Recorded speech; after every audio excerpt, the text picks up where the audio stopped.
तैयारी में नजर आ रहे हैं, यानी अपने सांसद के घर पर हुए हमले को लेकर आर पार की लड़ाई लड़ने के मूड में नजर आ रहे हैं। और यदि ऐसा हुआ तो मान लीजिए कि 2027 के लिए योगी ने भाजपा की खटिया खड़ी बिस्तरा गोल कर दिया है। तो आइए इस पूरी कहानी को विस्तार से समझते हैं और ये भी जानने की कोशिश करते हैं कि ये करणी सेना है क्या, इसे किसने बनाया, क्यों बनाया, इसका उद्देश्य क्या है और इसे लेकर विवाद कौन कौन से हैं, क्यों ये अक्सर विवादों में रहता है, राजस्थान से लेकर अन्य राज्यों में इसका प्रभाव कैसा है, सब कुछ एकदम आसान भाषा में बताएंगे। टकटकी लगाकर सुनते जाइए, क्योंकि ये घटना 2027 के यूपी विधानसभा चुनाव को बड़े स्तर पर प्रभावित कर सकती है। बात ये भी करेंगे कि योगी आदित्यनाथ पर जो आरोप लगता है ठाकुरवाद का, उसका सच फिलहाल क्या है। ये सवाल बहुत बड़ा है कि क्या मोदी शाह को आंख दिखाने के चक्कर में खुद को फंसा गए योगी आदित्यनाथ। बातचीत शुरू करने से पहले आप सभी से एक छोटी सी अपील है, पहली बार है तो चैनल को सब्सक्राइब करके घंटी बजा दीजिएगा टन से। हर एक वीडियो को लाइक और शेयर करना जरूरी होता है और ये सारे काम बिल्कुल फ्री है, यानी मुफ्त में आप इस चैनल को मजबूत कर रहे हैं। इसके अलावा यदि हो सके तो इस QR कोड या अपने मोबाइल नंबर का प्रयोग करते हुए जो भी हो सके आर्थिक सहयोग भेजने का प्रयास जरूर करें। बहुत बहुत धन्यवाद। स्वर्गीय मुलायम सिंह जब सपा के सर्वे सर्वा थे, मोहन सिंह और अमर सिंह जैसे ठाकुर नेता उनके राइट हैंड हुआ करते थे और ये अमर सिंह तथा मुलायम सिंह की दोस्ती ही थी कि ठाकुरों को लाइन में खड़ा करके गोलियों से भून देने वाली फूलन देवी को अमर सिंह ने कंधा दिया। पूर्व प्रधानमंत्री और बागी बलिया के बाबू साहेब चंद्रशेखर के साथ मुलायम सिंह की राजनीति एक अलग लेवल पर थी। उनकी मौत के बाद बेटे नीरज शेखर को मुलायम सिंह और समाजवादी पार्टी ने संसद भेजा। अखिलेश के कार्यकाल में भी ठाकुर सपा के साथ रहे, मगर जब योगी मुख्यमंत्री बने तो ठाकुर पूरी तरह से बीजेपी के साथ जाते हुए नजर आए। और जब विकास दुबे को एनकाउंटर में मारा गया, हिंदुत्व की सत्ता में एक गरीब ब्राह्मण की झोपड़ी बुलडोजर से गिरा दी गई, तो आरोप लगा कि यूपी में ठाकुरवाद चरम पर है, ब्राह्मण सुरक्षित नहीं है। इस आरोप को धार तब मिली जब दैनिक भास्कर की पत्रकार ममता त्रिपाठी और टीवी पत्रकार अभिषेक उपाध्याय पर लखनऊ के हजरतगंज थाने में FIR दर्ज हुई, जिसमें कहा गया कि दोनों पत्रकारों ने एक जाति विशेष यानी ठाकुर के नाम पर भ्रामक, झूठा और तथ्यहीन पोस्ट किया था। ठाकुरवाद के नैरेटिव को अखिलेश ने चुनाव में भुनाया और बलिया से सनातन पांडे को जिताकर बता दिया कि PDA का मतलब अगड़ा भी है। ये वही बलिया है जहां से चंद्रशेखर जब तक जिंदा रहे चुनाव जीतकर संसद पहुंचते थे, मगर 2024 के चुनाव में उन्हीं के बेटे नीरज शेखर को मुलायम के बेटे अखिलेश ने हरा दिया। साल 2012 से 2017 तक अखिलेश मंत्रिमंडल में ही 11 ठाकुर नेता थे, मतलब समाजवादी पार्टी में राजपूतों का भरोसा। राजा भैया, विनोद कुमार सिंह, अरविंद सिंह गोप, राधे श्याम सिंह, राजा आनंद सिंह, योगेश प्रताप सिंह, राजा महेंद्र अरिदमन सिंह सहित कुल 11 ठाकुर मंत्री थे। 2025 में जब योगी आदित्यनाथ बीजेपी के भीतर मोदी और शाह के खिलाफ सियासी वर्चस्व की लड़ाई लड़ रहे हैं, तब कहा जाने लगा है कि उन्होंने करणी सेना को इनडायरेक्ट सपोर्ट देकर कहीं न कहीं ये बताने की कोशिश की है कि दलितों पिछड़ों की राजनीति के दौर में राजपूत उनके साथ हैं और उनका प्रभाव सिर्फ यूपी में नहीं बल्कि राजस्थान तक है। करणी सेना का उभार राजस्थान से हुआ और उसका दावा राजपूत हित के लिए लड़ने का है, भले ही उसके लिए एक गैंगस्टर का समर्थन करना पड़े या फिर लॉरेंस बिश्नोई को खत्म करने के लिए सुपारी देने का ऐलान करना पड़े। करणी सेना का इतिहास विवादों का इतिहास रहा है। वे खुद को राणा सांगा, महाराणा प्रताप, राणा कुंभा, जय सिंह, मान सिंह और अमर सिंह से जोड़कर देखते हैं। वे जोधाबाई के सम्मान के लिए भी लड़ने का दावा करते हैं, मगर जाटों के साथ करणी सेना की अदावत पुरानी है और उसका जन्म भी जाटों के साथ संघर्ष के बाद ही हुआ। लोकेंद्र सिंह कालवी और अजित सिंह मामडोली ने 2006 में करणी सेना को बनाया।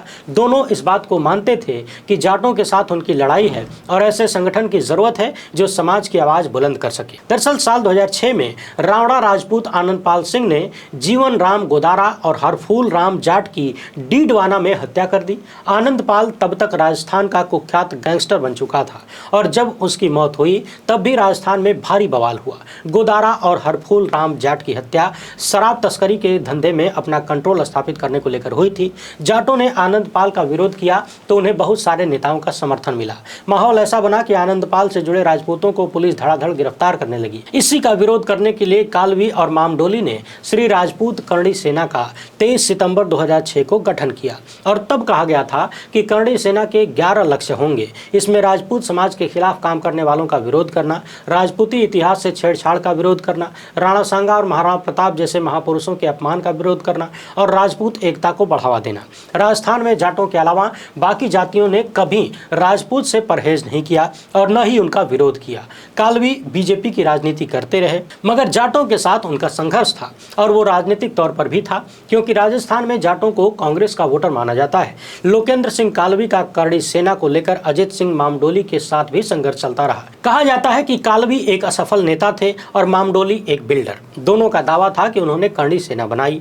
मामडोली का दावा था कि उन्होंने कालवी को करड़ी सेना ज्वाइन करने का न्योता दिया था जब उन्होंने संगठन बना लिया, जबकि कालवी का दावा था कि वे करड़ी सेना के को फाउंडर थे।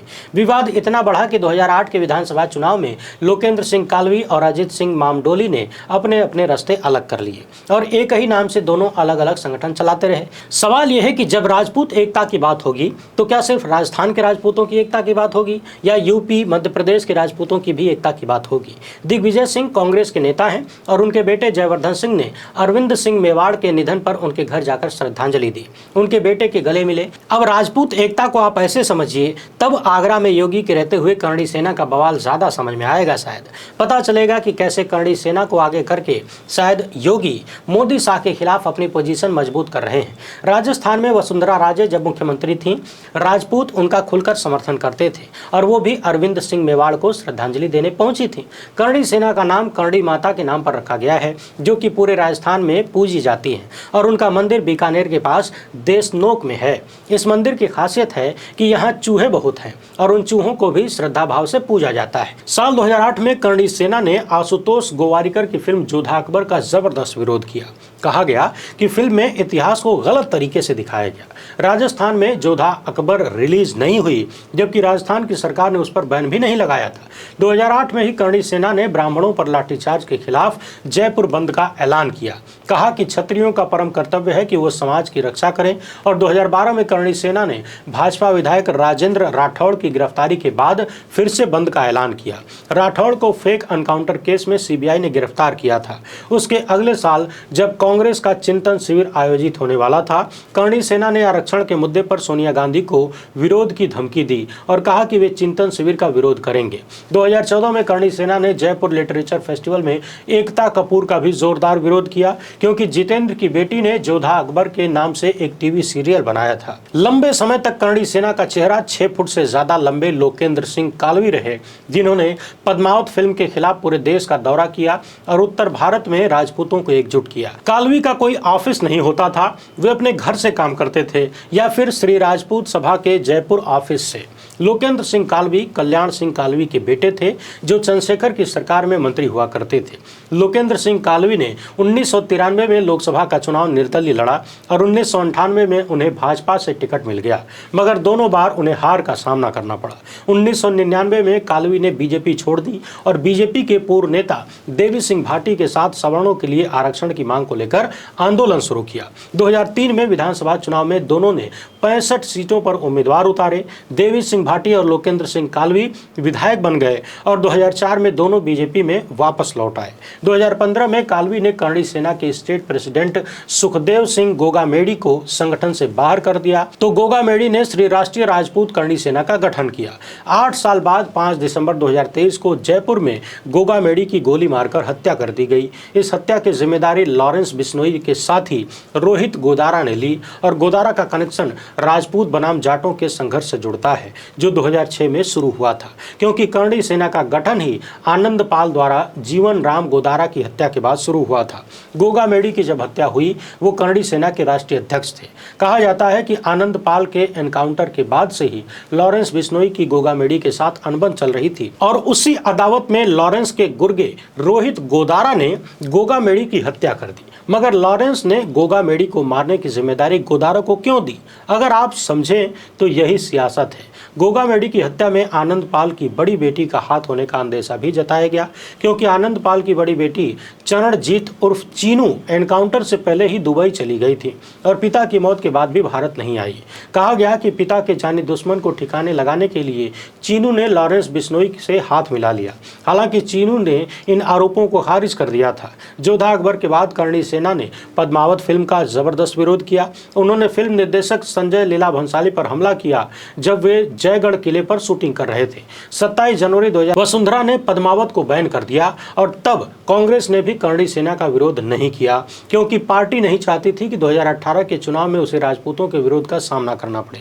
राजस्थान में राजपूतों का दबदबा है और उनकी जनसंख्या 12% के करीब मानी जाती है, जो किसी भी चुनाव में निर्णायक हो जाती है। वसुंधरा राजे की सरकार में राजेंद्र राठौड़, राजपाल सिंह शेखावत और गजेंद्र सिंह जैसे कैबिनेट मंत्री हुआ करते थे। आज की भाजपा सरकार में जब भजन लाल के तौर पर एक ब्राह्मण मुख्यमंत्री हैं, तब भी राजपूतों का दबदबा है। दिया कुमारी जयपुर राजघराने से हैं और सरकार में डिप्टी सीएम तथा वित्त मंत्री हैं। राज्यवर्धन राठौर मंत्री हैं। गजेंद्र सिंह शेखावत मोदी सरकार के मंत्री हैं, लेकिन राज्य की सियासत में उनकी बहुत कुछ चलती है। राजस्थान सरकार में बहुत सारे लोग ऐसे हैं जो वसुंधरा के करीबी हैं और जब 2023 में राजस्थान के मुख्यमंत्री का चुनाव होने वाला था, तब मोदी शाह की जोड़ी ने राजनाथ सिंह को राजस्थान भेजा, जिन्होंने वसुंधरा के हाथ से भजन लाल के नाम की पर्ची निकलवाई और पर्ची निकलते ही, नाम पढ़ते ही वसुंधरा राजे के चेहरे पर जो एक्शन था, रिएक्शन था, वो देखने लायक था। तो राजस्थान में राजपूतों के असर को ऐसे भी समझिए। करणी सेना मंत्रिमंडल में राजपूतों की हिस्सेदारी को लेकर भी मुखर रही है। 2023 के विधानसभा चुनाव के बाद जब सरकार गठन की बारी आई, तब करणी सेना ने रैली करके राजपूत मुख्यमंत्री की मांग की और करणी सेना के राष्ट्रीय अध्यक्ष महिपाल सिंह मकराना ने कहा कि राजस्थान में राजपूत मुख्यमंत्री होना चाहिए, क्योंकि इसी समुदाय ने भाजपा के लिए बेस वोट बैंक बनाया है। 2023 के विधानसभा चुनाव में राजपूत समुदाय के 20 विधायक चुनाव जीते, जिनमें भाजपा के टिकट पर 16, कांग्रेस के टिकट पर 1 और 3 निर्दलीय तौर पर जीते थे।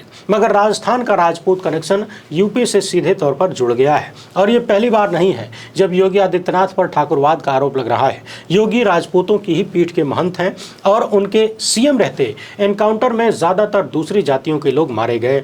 इसी के दम पर उन्होंने एनकाउंटर राज की बात की। अफसरों में ज्यादातर राजपूत जाति के लोगों को कथित रूप से पोस्टिंग मिली और योगी ने एक बार खुले तौर पर कह दिया कि राजपूतों की राजनीति के आरोपों का कोई दुख नहीं है, भगवान भी इसी जाति के थे और उन्हें क्षत्रिय होने पर गर्व है। 2022 में यूपी के 75 जिलों में 40% जनरल कास्ट के डीएम थे। इनमें 26% ठाकुर तो करीब 11% ब्राह्मण थे। एसएसपी और एसपी में 18 जिलों की कमान ठाकुरों के पास थी और इतने ही जिलों की कुर्सी पर ब्राह्मण एसएसपी तैनात थे। 4 डीएम शेड्यूल कास्ट से थे, 5 जिलों के एसएसपी और एसपी एससी एसटी थे, 14 डीएम ओबीसी थे और 12 एसएसपी एससी और ओबीसी भी थे। रिपोर्ट में कहा गया था कि योगी ने यादव अधिकारियों पर भरोसा नहीं जताया और सिर्फ एक जिले में डीएम और एसएसपी रखे। बवाल तो तब हुआ जब अधिकारियों पर सख्ती के लिए योगी सरकार ने अपनी तारीफ खुद की, मगर लोगों ने अपराधियों की लिस्ट से एक जाति के लगभग गायब होने को लेकर सवाल कर दिया। क्रिकेट खेलते धनंजय सिंह के वीडियो वायरल होने लगे तो लोगों ने कहा कि धनंजय ब्राह्मण होते तो कार्रवाई हो जाती। आरोप लगा कि योगी की सरकार पुलिसिया कार्रवाई भी माफिया की जाति को देखकर करती है। धनंजय सिंह के साथ ब्रिजेश सिंह, अभय सिंह, पवन सिंह और राजा भैया पर कोई खास एक्शन बीते 8 सालों में नहीं हुआ, बल्कि कहीं न कहीं मदद ही की गई। मतलब योगी ने ठाकुरवाद की राजनीति से कभी परहेज नहीं किया और जब वो करणी सेना को इनडायरेक्ट रूप में कथित तौर पर आगरा में बवाल मचाने की छूट देते हैं तो चीजें क्लियर होने लगती हैं। अखिलेश को भी समझ आ गया है कि राजपूत उन्हें वोट नहीं देने वाले हैं, इसलिए वे दलितों पर फोकस करना चाहते हैं, क्योंकि यूपी में दलितों का वोट 21% से ज्यादा है और ये वोट मुस्लिम यादव समीकरण के साथ जुड़ जाता है। तो फिर 2027 में साइकिल को रोक पाना योगी के लिए लगभग नामुमकिन हो सकता है यदि ईमानदारी से चुनाव हुआ तो, क्योंकि केंचुआ हिंदुत्व की सत्ता का गुलाम है तो कुछ भी हो सकता है। हालांकि रामजीलाल सुमन ने भी कह दिया है कि वो राणा सांगा को गद्दार कहने पर माफी नहीं मांगेंगे। उधर शिवपाल सिंह और रामगोपाल यादव का आगरा पहुंचना बताता है कि पार्टी सियासी तौर पर इसे भुनाने की तैयारी में है, मगर अखिलेश के लिए इसको ग्राउंड पर उतारना होगा। दलितों के मुद्दे पर सपा को आक्रामक तरीके से लड़ना होगा। सिर्फ मीडिया में बयानबाजी और चेहरा चमकाने से दलितों का भरोसा नहीं जीता जा सकता। मायावती दलितों को समझा रही हैं कि सपा के झांसे में आने से बचें, मगर अखिलेश ने यूपी विधानसभा चुनाव के टिकटों में दलितों को प्राथमिकता दी तो कमल के लिए परेशानी डगमगानी तय है। याद रखिए कि 403 में से 87 सीटें सुरक्षित हैं और 300 सीटों पर दलित वोट हार जीत तय करता है। यानी दलित बनाम राजपूत का नैरेटिव योगी के पसीने छुड़ा सकता है और यह दंगल 2027 तक लंबा खींचेगा। योगी भले ही मोदी शाह के सामने अपने समाज के दम पर तेल देखो तेल की धार देखो कर लें, मगर चुनावी राजनीति में दलित विरोधी छवि बनी तो कुर्सी डगमगानी तय है। फिलहाल इतना ही। वीडियो पसंद आई हो तो ज्यादा से ज्यादा लोगों तक पहुंचाएं। पहली बार है तो चैनल को सब्सक्राइब कर लीजिए। हमसे जुड़ने के लिए बहुत बहुत धन्यवाद। जय हिंद।